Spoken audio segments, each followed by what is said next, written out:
ಗುಬ್ಬಿ ತಾಲೂಕಿನ ಎಂಎನ್ ಕೋಟೆ ಗ್ರಾಮ ಪಂಚಾಯಿತಿ ಅಧ್ಯಕ್ಷರಾಗಿ ಹಲಸಿನ ನಾಗೇನಹಳ್ಳಿ ಗ್ರಾಮದ ಕಾಂತರಾಜು 2 ಮತಗಳಲ್ಲಿ ಭರ್ಜರಿ ಜಯ ಗಳಿಸಿದ್ರು.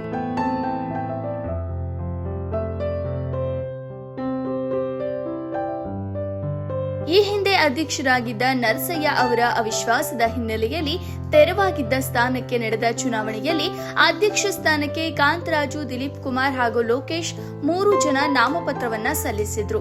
ಮತ್ತಿಕೆರೆ ಗ್ರಾಮದ ಲೋಕೇಶ್ ರವರು ನಾಮಪತ್ರವನ್ನ ವಾಪಸ್ ಪಡೆದ್ರು.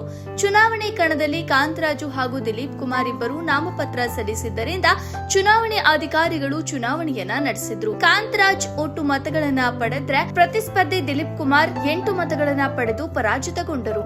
10 ಮತಗಳನ್ನ ಪಡೆದ ಕಾಂತರಾಜ್ ರವರು ಅಧ್ಯಕ್ಷರಾಗಿ ಆಯ್ಕೆಯಾದರು.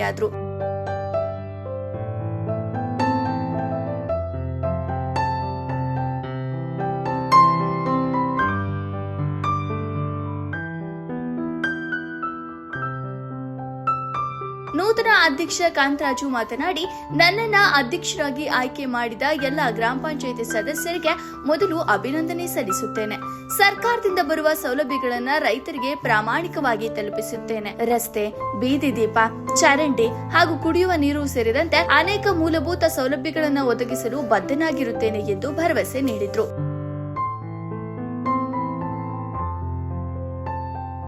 ಈ ಸಂದರ್ಭದಲ್ಲಿ ಗ್ರಾಮ ಪಂಚಾಯಿತಿ ಸದಸ್ಯರಾದ ರುಕ್ಮಿಣಿ ಗೋವಿಂದರಾಜು, ಸಿದ್ದಗಂಗಯ್ಯ, ಮೋಹನ್, ಕಂದಾಯಾಧಿಕಾರಿ ಮೋಹನ್ ಹಾಗೂ ಗ್ರಾಮಸ್ಥರು, ಸಿಬ್ಬಂದಿಗಳು ಭಾಗವಹಿಸಿದ್ರು. ವರದಿ ಸತೀಶ್, ಶ್ರೀ ಟಿವಿ ನ್ಯೂಸ್. ಎಲ್ಲ ಸದಸ್ಯರುಗಳು ಆಮೇಲೆ ಎಲ್ಲರೂ ಸೇರಿ ನನ್ನ ನೂತನವಾಗಿ ಆಯ್ಕೆ ಮಾಡಿದ್ದಾರೆ.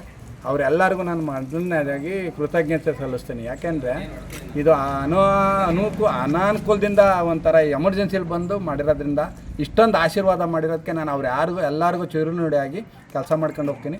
ಮತ್ತು ಪಂಚಾಯತಿಯಲ್ಲಿ ಅಲ್ಪಾವಧಿ ಆದರೂ ಕೂಡ ನನ್ನ ಕೈಲಾದಷ್ಟು ಮಟ್ಟಿಗೆ ಯಾವುದೇ ಜನಾಂಗ ಆಗಲಿ ಯಾರಿಗೇ ಆಗಲಿ ತೊಂದರೆ ಆಗದಂಗೆ ನಾನು ಏನು ಶಕ್ತಿ ಐತೆ ಅದು ಶಕ್ತಿ ಮೀರಿ ಕೆಲಸ ಮಾಡ್ತೀನಿ.